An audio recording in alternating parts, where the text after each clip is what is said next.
مرد، عورت اور بچے، ان تین طبقوں میں یہ جذبہ آ جائے، ہمیں کس کو راضی کرنا ہے، ہمیں کس کی مان کے چلنی ہے، ہمیں کس کے حکم پر چلنا ہے، اپنی مرضی پہ نہیں چلنا، اپنی خواہش پہ نہیں چلنا، اپنی سمجھ پہ نہیں چلنا، اپنی عقل پہ نہیں چلنا، ہمیں تجربہ نہیں دیکھنا، ہمیں فیشن کو نہیں دیکھنا، ہمیں رواج کو نہیں دیکھنا، ہمیں ماحول کو نہیں دیکھنا، ہمیں برادری کے طریقوں کو نہیں دیکھنا، ہمیں تو اللہ کے حکم کو دیکھنا ہے، اور ہمیں تو حضرت محمد مصطفیٰ صلی اللہ علیہ وسلم کا طریقہ دیکھنا ہے۔ اس جذبے کی یہ یاد دہانی آ رہی ہے۔ عید الاضحیٰ، ہم اللہ کے بندے ہیں، ہمیں اللہ کو راضی کرنا ہے، تو سب نیت کرو میرے بھائی، اللہ کو راضی کرنا ہے انشاءاللہ، زور سے کہو انشاءاللہ۔ کس کی مان کے چلنی ہے، کس کے حکم پہ چلنا ہے، اور اس میں ہمارے مسئلوں کا حل چھپا ہوا ہے۔ کیسی خوبصورت بات اللہ کے نبی نے فرمائی، احفظ اللہ یحفظ کا، سارے مسئلوں کا حل، حکومت کے مسئلوں کا حل، عوام کے مسائل کا حل، تاجروں کے مسائل کا حل، زمینداروں کے مسائل کا حل، سارے مسئلوں کا حل اللہ کے نبی نے ایک جملے میں چھپا دیا۔ کیا؟ احفظ اللہ یحفظ کا، تو اللہ کے دین کی حفاظت کر، اللہ تیری حفاظت کرے گا۔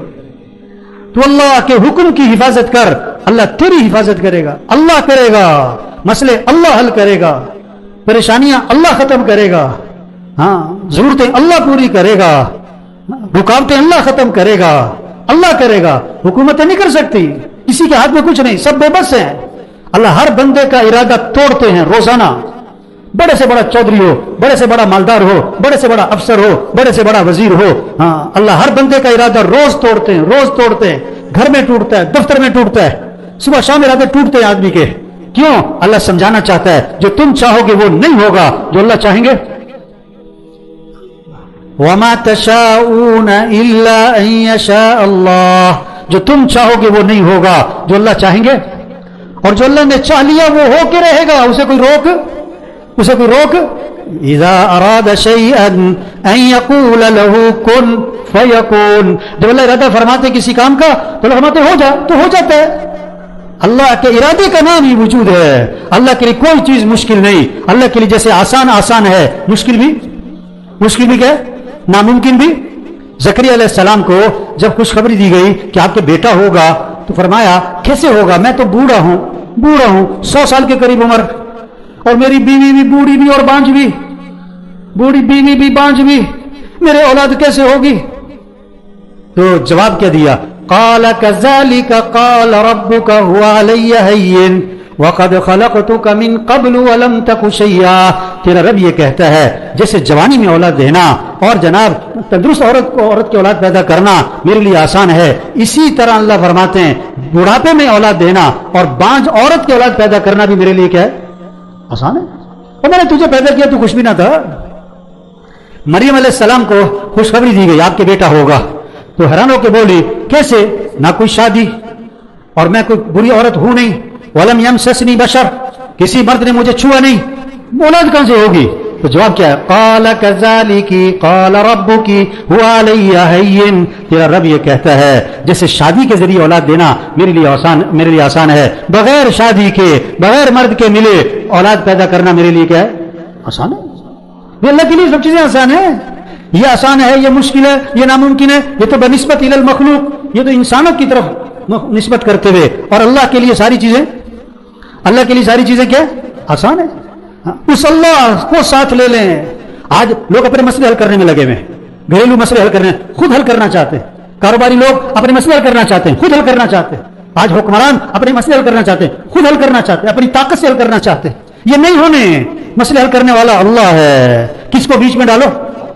جسے کہتے ہیں نا جب کسی کا معاملہ پھنسا ہوا ہو نا، کہتے فلاں MP کو بیچ میں ڈالو، فلاں جج صاحب کو بیچ میں ڈالو، فلاں چودھری صاحب کو بیچ میں ڈالو۔ میرے بھائیو دین کس چیز کا نام ہے کہ دنیا کے انسانوں اپنے مسائل کے حل کے لیے اللہ کو بیچ میں ڈال لو۔ اے دنیا کے تاجروں، اے دنیا کے مالداروں، اے دنیا کے وزیروں حکمرانوں، اپنے مسائل کے حل کے لیے کس کو بیچ میں ڈالو؟ اللہ کو بیچ میں ڈالو، اللہ مسئلے حل کرے گا۔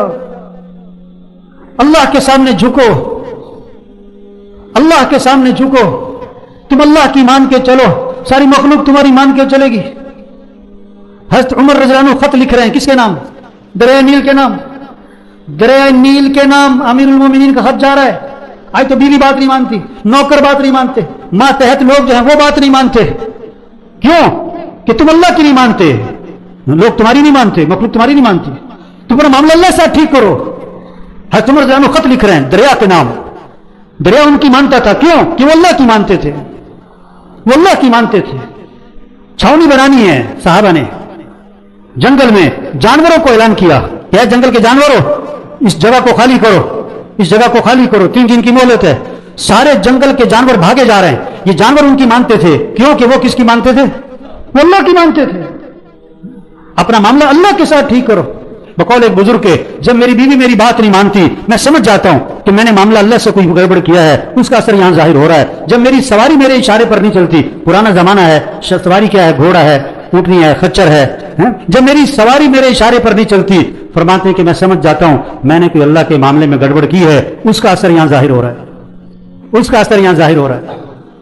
آج لوگ اپنے مسئلے خود حل کرنا چاہتے ہیں. آج کی حکومتیں اپنی طاقت سے مسئلے حل کرنا چاہتی ہیں. آج کے کاروباری لوگ اپنے تعلقات سے اپنے مسئلے حل کرنا چاہتے ہیں. آج لوگ اپنے گھریلو مسائل اپنی ذہانت چالاکی سے حل کرنا چاہتے ہیں. یہ کبھی حل نہیں ہوں گے. ایک حل ہوگا، 4 اور کھڑے ہوں گے، 2 حل ہوں گے، 6 اور کھڑے ہوں گے. مسئلے سلجھاتے رہو، اگلے الجھتے رہیں گے. ہاں، مسئلے حل نہیں ہوں گے. مسئلے حل کرنے والا کون ہے؟ اللہ ہے. اللہ کو راضی کر لو، اللہ کو ساتھ لے لو، اللہ کی منت خوشامد کر لو، اللہ کے سامنے جھک جاؤ، اللہ کے حکم کے سامنے جھک جاؤ. پھر ہمارے مسئلے کون حل کرے گا؟ کیسے حل کرے گا؟ اپنی قدرت سے. اللہ اپنی قدرت سے مسئلے حل کرے گا. اللہ امن قائم کرے گا اپنی قدرت سے. اللہ خوشیاں دے گا اپنی قدرت سے. اللہ آسانیاں پیدا کر دے گا اپنی قدرت سے. اللہ پریشانیاں دور کر دے گا اپنی قدرت سے. ہاں تو میرے بھائیو دیکھو، موٹی سی بات ہے، کس کو راضی کر لو؟ اللہ. تو سب دل سے نیت کرو اللہ کو راضی کرنا انشاءاللہ.